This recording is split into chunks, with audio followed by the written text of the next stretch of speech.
그 베스트셀러였던 책 중에 칭찬은 고래도 춤추게 한다라는 책이 있습니다.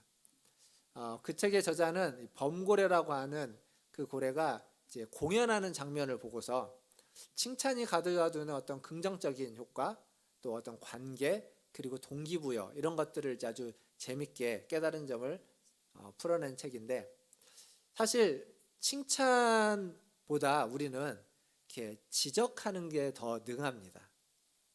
그러니까 칭찬보다는 다른 사람의 부족한 점과 다른 사람의 잘 못하는 점을 더 잘 지적합니다.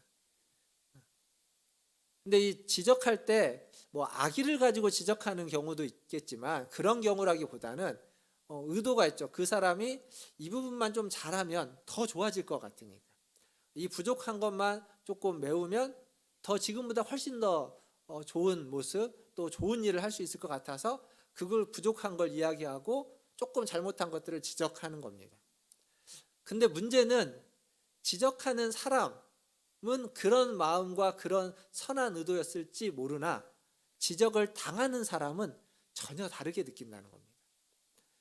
지적하는 사람은 선한 의도였을 거예요. 악의를 가지고 하는 분은 뭐 별로 많지 않을 거라고 생각합니다만, 근데 지적을 받는 사람은 그 선한 의도가 전혀 느껴지지 않는 겁니다. 그래서 힘들고 문제가 있는 거죠. 칭찬을 이야기하는데 사실 우리는 칭찬보다 지적이 능하다고 하는데, 그 이유는 칭찬을 하려면 긍정적인 것을 강조해야 되고, 그리고 잘한 일에 초점을 맞춰줘야 됩니다. 더불어서 결과보다는 과정에 있어서 좀 더 주목해야만 하는데, 근데 우리는 과정보다는 결과에 더 주목하고 잘한 것보다는 잘 못한 것에 더 주목하게 되고 눈에 더 잘 들어오게 됩니다. 그리고 우리는 그렇게 긍정적이지 않기 때문에 사실은 칭찬이라는 게 굉장히 어렵습니다. 또 뭐가 문제냐면, 하지 말아야 되는 것들을 우리가 종종 하는데, 그 중에 뭐냐면 잘못하면 벌을 받아야 된다는 생각을 우리는 합니다. 근데 이게 맞는 생각 같은데 상당히 불합리한 경우들이 많습니다. 무슨 얘기냐면, 10가지를 잘했는데 한 가지를 잘못하면 10가지 잘한 것의 칭찬보다는 한 가지 잘못한 것 때문에 벌을 받게 되는 겁니다. 그래서 잘못한 것이 잘한 것을 다 덮어버립니다.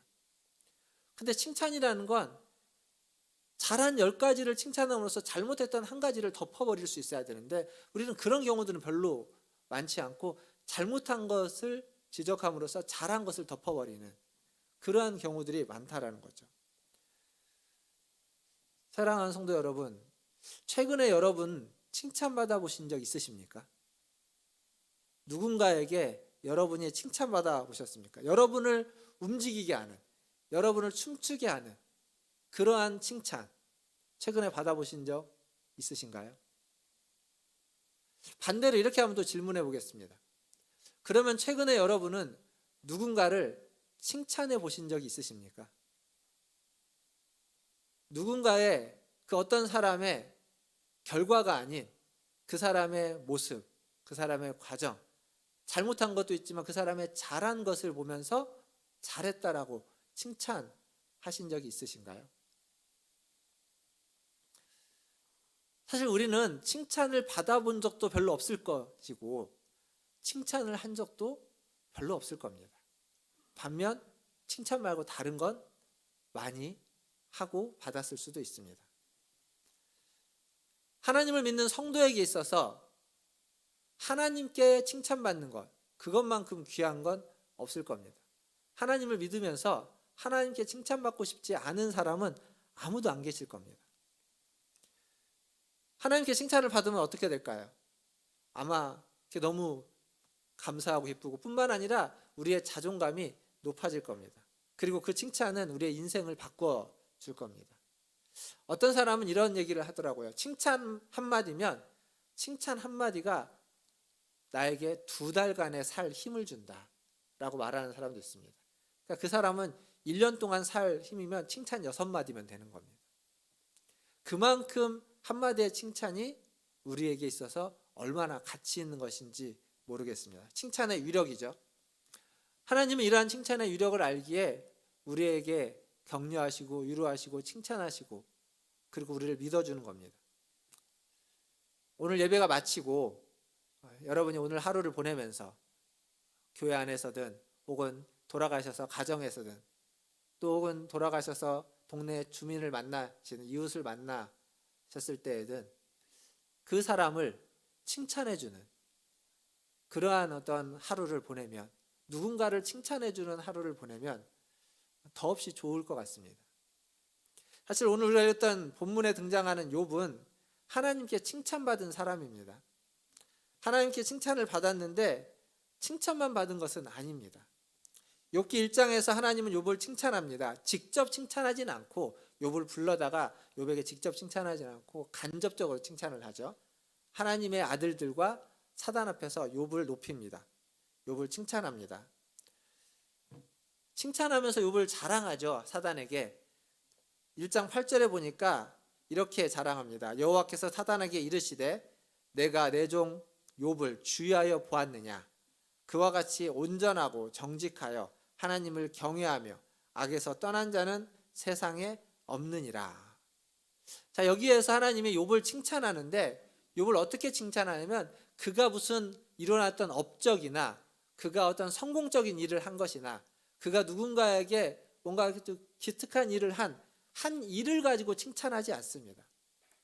성공과 업적, 결과를 가지고 칭찬하지 않고 그의 성품을 가지고 칭찬합니다. 그는 온전하고 그리고 정직하고 그는 악에서 떠나서 선을 추구하는 사람이다. 하나님을 경외하는 사람이다. 라고 그의 성품과 그의 존재를 가지고 칭찬하고 있습니다. 하지만 이렇게 하나님이 욥의 성품을 칭찬하자 사단은 그렇지 않다고 이야기합니다. 9절에 보시면 사단이 이의를 제기하죠. 같이 한번 읽어보겠습니다. 욥기 1장 9절입니다. 시작. 사단이 여호와께 대답하여 이르되,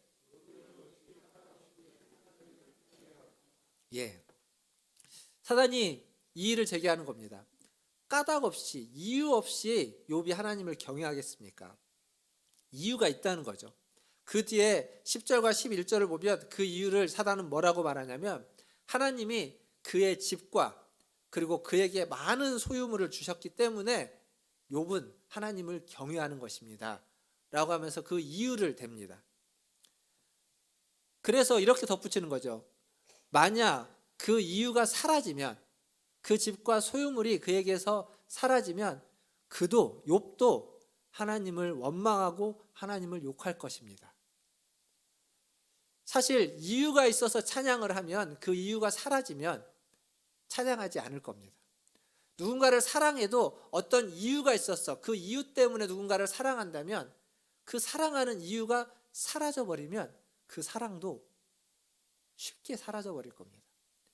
지금 사단은 딱 그 얘기를 하고 있는 겁니다.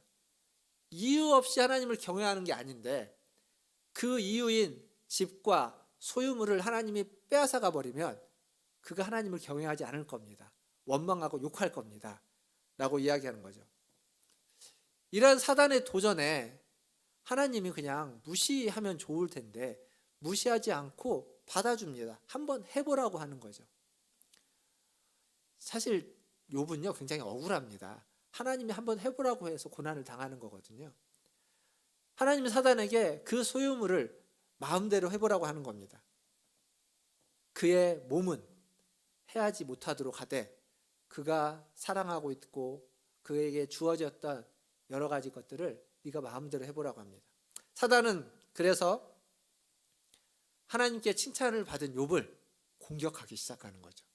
그의 소유물을 빼앗아가 버리고 그가 가장 아끼고 사랑하는 자녀들을 데려가 버립니다.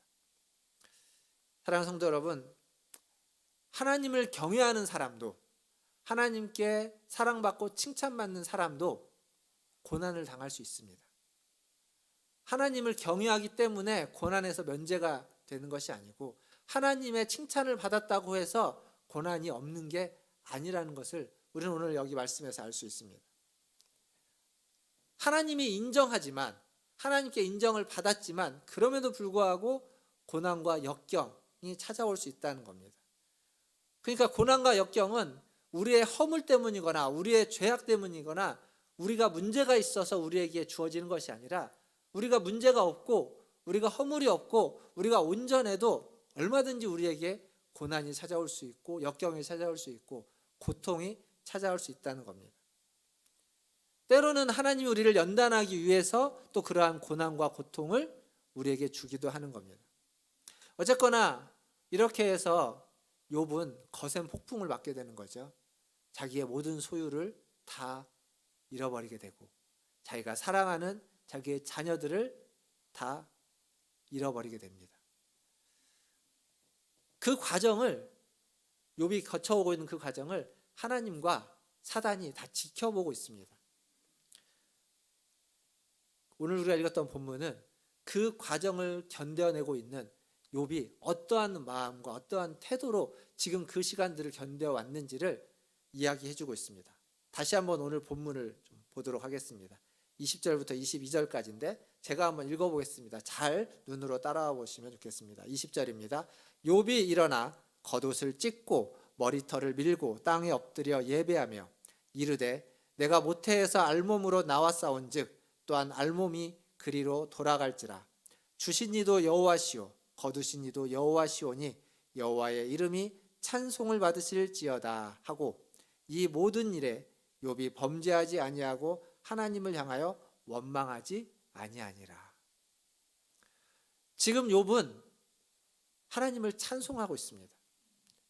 이 모든 상황 속에서도 하나님을 원망하거나 욕하지 않고 하나님을 찬양하고 있습니다. 여러분이라면 이렇게 할 수 있겠습니까? 여러분이 가지고 있는 모든 소유를 다 빼앗겨 버렸습니다. 여러분이 가장 사랑하는 여러분의 자녀들을 다 데려가 버렸습니다. 홀로 남았습니다. 아무것도 없습니다. 그런데 하나님을 원망하지 않고 찬양할 수 있겠습니까? 근데 사단의 시험은 여기서 멈추지 않습니다. 하나님을 원망하지 않고 있자 사단은 하나님께 다시 한번 도전하는 겁니다. 이제는 소유물이 아닌 그의 몸을 치게 해달라고. 2장 5절에 보니까 사단이 뭐라고 말하냐면 이제 주의 손을 펴서 그의 뼈와 살을 치소서 그리하면 틀림없이 주를 향하여 욕하지 않겠나이까. 그의 몸이 건강하니까 자기 몸이 건강하니까 지금 그러지 않을 뿐이지 그의 몸을 치면 욥도 하나님을 욕할 겁니다. 그러니까 사단은 멈추지 않고 더 밀어붙이는 겁니다. 더 밀어붙이는 겁니다. 도대체 하나님이 왜 이것을 받아줬는지는 잘 모르겠지만 하나님이 이것조차도 받아줍니다. 그래서 그렇게 하라고 하는 거죠. 단 욥의 생명은 건들지 못하도록 하되 그의 몸을 치게 허락하는 겁니다. 가서 사단은 발바닥부터 정수리까지 욥의 온 몸에 종기가 나게 만듭니다. 그러니까 그게 너무 심하니까 욥은 앉아가지고 그 기와를 갖다가 벅벅 긁으면서 그걸 감당하고 있는 겁니다. 그때 누가 등장하냐면 성경에 보면 욥의 아내가 등장합니다. 욥의 아내가 그 앞에는 등장하지 않다가 이 상황에 욥의 아내가 등장합니다. 생각해 보면 욥의 아내도 지금 소유물을 잃어버릴 때 그리고 자기가 낳은 자기의 자녀들을 다 잃어버릴 때 그도 아마 힘들었을 겁니다. 근데 욥의 아내도 다 같이 견딘 것 같습니다. 견뎌냈겠죠. 그러니까 성경에 아무런 코멘트가 없다가 그러다가 이제 욥이 고난을 당하자 욥의 몸이 당하자 더 이상 견딜 수 없는 겁니다. 더 이상 견딜 수 없어서 뭐라고 말하냐면 하나님을 욕하고 죽는 게 낫겠다. 이렇게 사는 것보다는 차라리 하나님을 욕하고 죽으라고. 그 답답한 거죠. 얼마나 속상하고 답답하겠습니까? 그러니까 그냥 아무 말이나 하는 겁니다. 근데 아무 말이나 하는 이 말이 사단이 지금 하고 싶은 이야기입니다. 하나님을 욕하라고. 사실 생각해 보면 욥이 사랑하는 이들 중에 자녀만 있었겠습니까? 아내도 있었겠죠.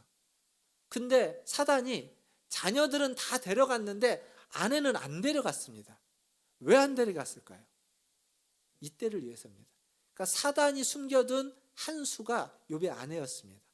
욥의 아내를 통해서 욥을 흔들어서 하나님을 욕하도록, 하나님을 원망하도록 하기 위해서 아내를 옆에다 두었고 이제 그 아내가 그는 몰랐겠죠.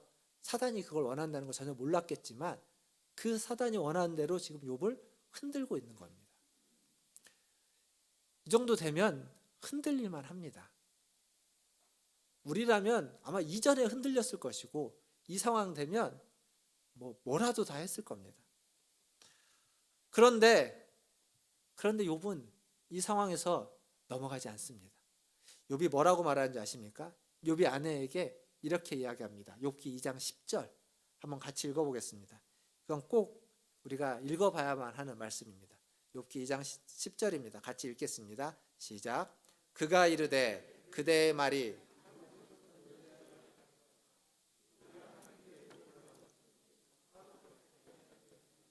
이 모든 일에 욥이 입술로 범죄하지 아니하니라. 자, 지금 욥이 뭐라고 말하는지 아시겠죠? 당신의 말은 어리석은 자와 같은 말이다. 우리가 알아야 되는 건 뭐냐면 하나님께 우리가 복을 받지 않았느냐. 근데 하나님께 왜 복만 받으려고 하느냐. 하나님이 복을 주셔서 받았다면 하나님이 화를 주면 그 화도 받아야 되지 않느냐. 왜 화는 안 받고 복만 받으려고 하느냐. 그건 어리석은 자와 같다는 거죠. 하나님이 주신 것이라면 그게 복이 되었든 화가 되었든 다 받아야 한다는 겁니다. 욥은 이런 생각을 가지고 있었기에 범죄하지 않고 하나님 원망하지 않을 수 있었던 겁니다. 화를 받는 게 어찌 쉬운 일이었겠습니까? 재앙을 받는 게 어찌 아프지 않고 힘들지 않는 일이었겠습니까? 하지만 하나님이 주셨기에 그것조차도 받아내는 겁니다. 오늘 우리가 읽었던 1장에도 욥의 이야기를 보십시오. 내가 알몸에서 나왔는데 알몸으로 다시 돌아갈 것이다. 그리고 뭐라고 말하냐면 주신 이도 여호와시오 거두시는 이도 여호와시다. 하나님이 주기도 하고 가져가기도 한다는 겁니다. 하나님이 복을 주기도 하고 복을 가져가기도 합니다. 하나님이 화를 주기도 하고 화를 가져가기도 하는 겁니다. 주면 감사하고 가져가면 원망하겠습니까? 하나님이 주셨고 하나님이 가져가셨고 우리가 할 수 있는 건 그것에 대해서 반응하는 것뿐입니다. 지금 욥기에서 욥이 할 수 있었던 것은 우리가 읽었던 본문의 21절에 보면 하나님을 찬양하는 것뿐입니다. 많은 사람들은 복을 받기 원합니다. 하나님께 복을 받기를 원하죠. 그리고 그 복이 하나님을 믿고 따르고 찬양하는 이유였다면 그 복이 사라지면 하나님을 더 이상 믿고 따르지 않고 찬양도 안 할 겁니다.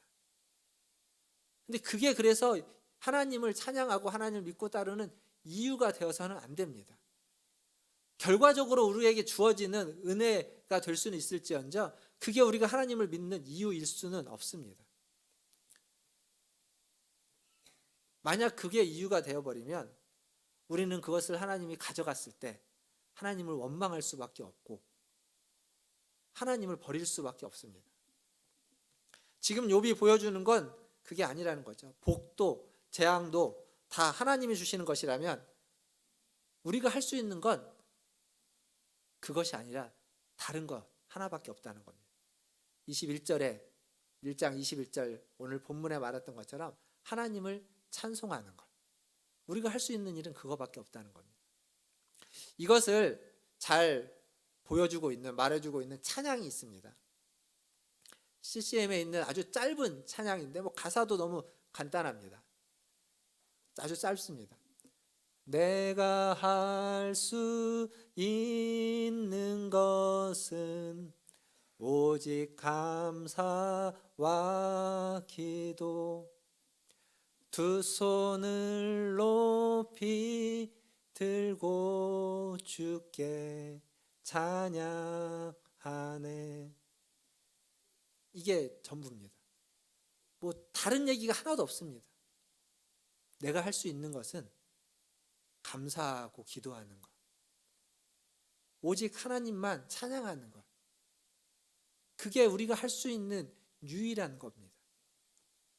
내가 하나님께 복을 더 받기 위해서 애쓴다고 그 복이 내게 주어지는 것도 아니고 그 화를 받지 않기 위해서 충성한다고 해서 그 화가 내게 오지 않는 것도 아닙니다. 그건 하나님이 하시는 일입니다. 우리는 그걸 받아낼 뿐입니다.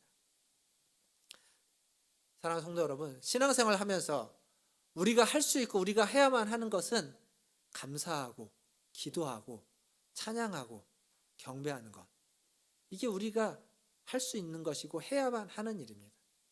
우리에게 복이 주어져도 우리는 감사하고 찬양하고 기도해야 될 것이고, 혹은 복이 아닌 화가 주어진다 할지라도 그 화를 하나님이 견디게 해주실 것이기 때문에 감사하고 찬양하고 기도할 수 있어야 됩니다. 복이 주어지든 화가 주어지든 우리가 해야만 하는 우리의 일은 감사와 기도와 찬양과 경배입니다. 오늘 우리가 이 시간 모인 이유도 그겁니다. 지난 한 주간 여러분에게 하나님의 은혜 가운데 복이 주어졌을 수 있습니다. 그러나 어떤 사람에게는 한 주간 정말 어렵고 힘든 고난의 시간이었을 수도 있습니다. 근데 왜 여기 모였습니까? 여기 모여서 우리가 하는 건 하나님을 예배하는 겁니다. 하나님께 감사하고 하나님을 찬양하기 위해서 모였습니다. 지난 한 주간 복이 주어졌든지 지난 한 주간 고난이 주어졌든지 그걸 다 뒤로 하고 이 시간은 하나님만 예배하고 하나님만 찬양하기 위한 시간입니다.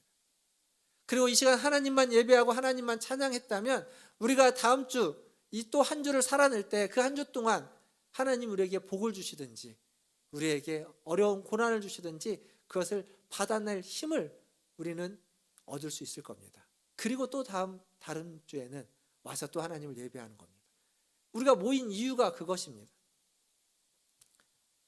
이 시간 전심으로 하나님께 감사하시고 전심으로 하나님께 기도하십시오. 전심으로 하나님을 찬양하십시오. 여러분의 마음은 여러분이 겪었던 일은 그러지 못할지 모르겠지만 그것들 다 뒤로 하시고 이 시간은 오직 하나님만 바라보시면서 하나님께 감사하시면서 하나님만 예배하는 우리 문화천지학교 성도들 다 되시기를 주님의 이름으로 축원드립니다. 그러면 도대체 욥은 어떻게 그런 상황 속에서도 하나님께 감사하고 하나님을 찬양하고 예배할 수 있었을까요? 우리는 안 되는데 어떻게 그게 욥은 가능했을까요? 근데 그 답은 너무 쉽습니다. 우리 다 아는 겁니다. 그건 평소에 욥은 하나님을 찬양하고 하나님께 감사하고 하나님께 기도했기 때문입니다. 평소에 그 일을 했기 때문에 그 일이 계속 그에게 습관처럼 그의 몸에, 그의 삶에, 그의 라이프 스타일이 그랬기 때문에 상황이 바뀌었어도 여전히 그는 기도하고 감사하고 찬양하고 예배하고 있는 겁니다. 욥기 1장에 가보면 1장 4절부터 5절 그 사이에 그 욥의 자녀들에 대한 이야기가 나옵니다. 그 자녀들이 잔치를 베풀고 나면 욥이 항상 하는 일이 있습니다. 뭘 하냐면 혹시라도 그 잔치 중에 그들이 범죄했을지 모르기에 잔치가 끝나면 자녀들 하나하나를 위해서 다 제사를 드립니다. 번제를. 그래서 그들의 죄를 하나님이 용서해 주시기를 구하는 겁니다. 그러니까 이게 지금 욥이 어떠한 마음과 태도로 매일매일의 삶을 어떻게 살았는지를 단적으로 보여주는 겁니다. 그의 아주 선한 좋은 습관인 거죠. 어떤 상황에서도 혹시라도 내가 부지 중에 잘못을 저질렀을까 봐, 우리 자녀들이 그랬을까 봐 그를 위해서 제사를 드려 속죄를 받는 겁니다.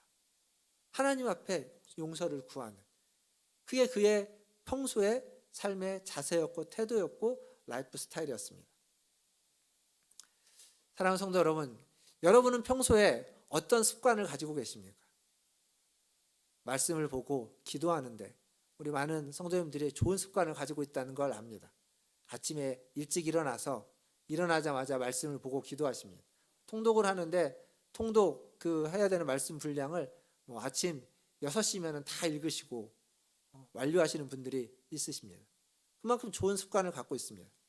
그러나 그 습관 말고 그것도 좋지만 또 다른 우리의 삶에서 우리가 일상적으로 하고 있는 모습들, 어떠한 선택을 할 때, 또 어떠한 말을 할 때, 누군가를 만났을 때 어떤 습관을 가지고 어떻게 표현하고 있습니까? 예전에 우리가 봤던 야고보서 말씀을 보면 야고보서의 3장에는 우리의 말에 대한 이야기를 하고 있습니다. 거기서 뭐라고 말하고 있냐면 온전한 사람은 말에 실수가 없는 사람인데 근데 이 혀를 우리가 길들이기 어렵다라는 얘기를 합니다. 그러니까 좋은 언어의 습관을 갖는 게 참 어렵다고 이야기합니다. 야고보서 3장 10절에는 이 한 입에서 저주의 말과 찬송의 말이 나갈 수는 없다. 그렇게 하면 안 된다. 그러니까 한 입에서 우리가 험한 말과 선한 말, 악한 말과 선한 말을 같이 해서는 안 된다는 겁니다. 그럼 무슨 얘기입니까? 악한 말을 해서는 안 된다는 얘기죠. 하나님의 사람은 선한 말만 해야 된다는 겁니다. 매일 우리가 사용하는 말이기 때문에 더욱더 습관적으로 이야기하는 경우가 있습니다.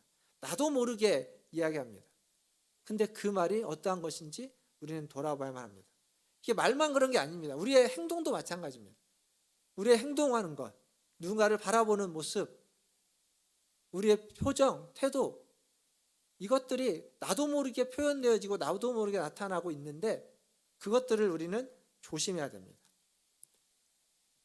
우리의 모습이, 우리의 말이, 우리의 행동이 하나님께 감사하고 기도하며 하나님을 찬양하고 하나님을 예배하는 것이 되어야만 한다는 겁니다. 하나님을 원망하거나 하나님을 욕하는 그러한 것을 사단이 요구하는 겁니다. 그러한 것들은 그렇게 하지 말아야 되는 거죠. 언제나 선하고 아름답고 화평하고 그리고 친절하고 온순한 말과 행동을 하는 자, 야고보서는 그러한 자를 지혜로운 자다라고 이야기하고 있습니다. 오늘 예배 가운데 오신 우리 문화천지교회 모든 성도들이 그렇게 지혜로운 자가 다 되시기를 주님의 이름으로 축원드립니다. 마지막으로 한 가지만 더 말씀드리겠습니다. 욥이 가장 사랑하는 자를 잃었죠. 자기의 자녀들을 잃었습니다. 무엇인가를 잃는다는 것, 가장 사랑하는 자를 잃는다는 것, 그건 굉장히 큰 아픔이고 고통입니다. 슬픈 일입니다. 그래서 우리가 읽었던 본문 20절에 보니까 욥은 겉옷을 찢고 머리털을 밀었습니다. 그게 얼마나 고통스럽고 그게 얼마나 슬프고 얼마나 상실감이 큰지를 단적으로 보여주고 있는, 그냥 그 모습으로 보여주고 있습니다. 뿐만 아니라 뒤에 가면 더 힘든 일을 겪으면서 욥은 자기가 태어난 날을 저주합니다. 하나님을 저주하지는 않습니다. 다른 사람을 저주하지 않습니다. 범죄하지는 않습니다. 그런데 자기가 태어난 날, 차라리 나는 태어나지 않았으면 좋겠다 라고 하면서 자기 자신을 저주하기까지 합니다.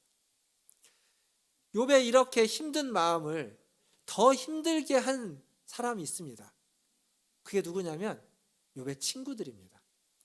욥기 전체에서 욥의 친구들이 와서 욥과 대화를 합니다. 처음 그들이 욥을 찾아온 이유는 지금 이렇게 고난당하고 있고 화를 당하고 있는 욥을 위로하기 위해서 찾아왔습니다. 그런데 한 번 말을 하고 두 번 말을 하고 세 번 말을 하면서 위로가 아니라 욥을 비난하고 비방하고 저주하게 됩니다. 그러니까 이 친구들의 얘기가 욥을 더 힘들게 만들고 있습니다. 그의 상처를 보다듬어주고 그의 아픔을 어루만져주고 그를 이해해주고 그를 지지해주고 격려해주는 것이 아니라 그가 잘못된 것이라고 지적해주고 그건 너의 죄 때문이다라고 회개하라고 이야기하고 욥을 위해서죠. 그렇게 하면 욥이 지금 이 고난에서 빨리 벗어날 수 있으니까 욥을 위해서 그렇게 하라고 하는데, 제가 앞에서 칭찬 얘기하면서 우리가 칭찬이 아닌 지적을 하는 것도 그 사람을 위해서라고 했는데, 그러나 그게 그를 더 힘들게 만들고 그 상처에 그 아픔에 소금을 뿌리고 모래를 뿌리는 것과 같은 일이 되어버린 겁니다. 더 힘들게 만드는 겁니다. 사랑하는 성도 여러분, 우리는 욥기를 제가 다 보지 않아도 욥기의 마지막이 어떻게 되는지 압니다. 그가 잃어버렸던 그 모든 것들을 하나님이 다 갑절로 갚아주십니다. 갑절로 갚아주십니다. 근데 거기에 또 재밌는 건 뭐냐면 그 갑절로 갚아주시는 그 통로로 누굴 사용하냐면 욥의 아내를 사용한다는 겁니다. 욥의 아내는 그 전에 사단이 숨겨둔 한 수였습니다. 욥을 뒤흔들기 위해서 사단이 숨겨둔 전략이었습니다. 사단의 도구로 쓰여왔던 사람입니다. 그런데 욥기 뒤에 가니까 누가 욥에게 자녀들을 또 낳아줄까요? 욥의 아내입니다. 뒤에 가면 욥의 아내는 다시 하나님이 욥을 축복하는 그 축복의 통로로 쓰여지고 있습니다. 자, 이건 무슨 얘기냐면 한 사람이 어떨 때는 사단에게 쓰임 받기도 하고 어떨 때는 하나님께 쓰임 받기도 합니다. 그러니까 우리 한 사람이 언제나 사단의 종이거나 언제나 하나님의 종이지는 않습니다. 어쩔 때는 우리가 하나님의 충성된 종처럼 살아가지만 때로는 나도 모르는 사이에 내가 하나님이 아닌 사단의 일을 하고 있는, 사단의 말을 하고 있는지도 모릅니다. 그걸 알 수만 있다면, 그걸 분별해낼 수만 있다면 우리가 안 하겠죠. 근데 모르기 때문에 그러고 있는 겁니다. 그래서 우리는 어떤 사람이든, 나를 포함해서 어떤 사람이든 그 사람을 함부로 비방하거나 비난하거나 정죄하지 말아야 됩니다. 그가 잘못하는 것일 수도 있지만 그 잘못하는 걸 통해서 하나님이 그를 쓰임받게 할 수 있습니다. 그가 잘하는 것이 있는데 그 잘하는 걸 통해서 사단이 그를 흔들고 다른 사람을 흔들 수도 있습니다. 반대일 수도 있죠. 잘 모르는 겁니다. 우리가 그걸 잘 모르기 때문에 언제나 우리는 한 사람, 우리 앞에 있는 사람, 내게 소중한 사람, 혹은 나와 좀 맞지 않는 사람이라 할지라도 그 사람을 함부로 단죄하지 말아야 됩니다. 비난하지도 비방하지도 정죄하지도 말아야만 하는 겁니다. 우리가 해야만 하는 건 용납하는 거죠. 용서하고 용납하는 것. 어려운 일이지만 하나님이 원하시는 것일 겁니다. 말씀을 맺겠습니다. 욥기를 통해서, 이 욥을 통해서 우리가 깨달아야 하는 것은 우리에게 복이 주어지든 우리에게 화가 주어지든 어떤 사람이 내 앞에서 무슨 얘기를 하든 내가 해야만 하는 것은 그 상황을 어떻게 반응할 것이냐라는 겁니다. 하나님이 원하시는 우리의 자세와 태도, 나의 반응은 무엇일까라는 것을 고민해야만 합니다. 오늘 설교 제목이 거룩한 습관입니다. 감사와 기도, 찬양과 예배, 이게 우리의 거룩한 습관이 되어야 됩니다. 하나님 앞에 우리가 할 수 있는 건 이거밖에 없을 겁니다. 원망을 해도 뭘 해도 안 되고 오직 거룩한 습관, 감사하고 기도하고 찬양하고 경배하는 것. 하나님을 경외하는 거룩한 습관, 그것이 우리에게 있을 때 우리 앞에 주어져 있는 화도, 복도, 그리고 고난도, 축복도 우리는 하나님이 원하시는 대로 반응할 수 있을 겁니다. 또 하나 더불어서 슬퍼할 일이 있을 때, 아플 때, 그때는 슬퍼해야 되고 아파해야만 합니다. 그걸 버티고 견뎌내려고, 이겨내려고 하지 마십시오. 하나님이 원하시는 건 아플 때는 아파하는 것이고 슬플 때는 슬퍼하는 겁니다. 고통을 표현하지 않고 가슴에 묻어두면 그게 오히려 병이 되고 쓴뿌리가 될 것입니다. 필요하다면 우리는 울 수 있습니다. 울어야 됩니다. 눈물은 하나님이 우리에게 주신 우리의 상처를 치유하는 선물이자 묘약입니다. 눈물로써 우리의 상처를 치유하고 눈물로써 우리의 아픔을 이겨내고 견뎌낼 수 있어야 됩니다. 그렇게 될 때에 우리가 하나님을 온전히 경외하며 살아갈 수 있을 겁니다.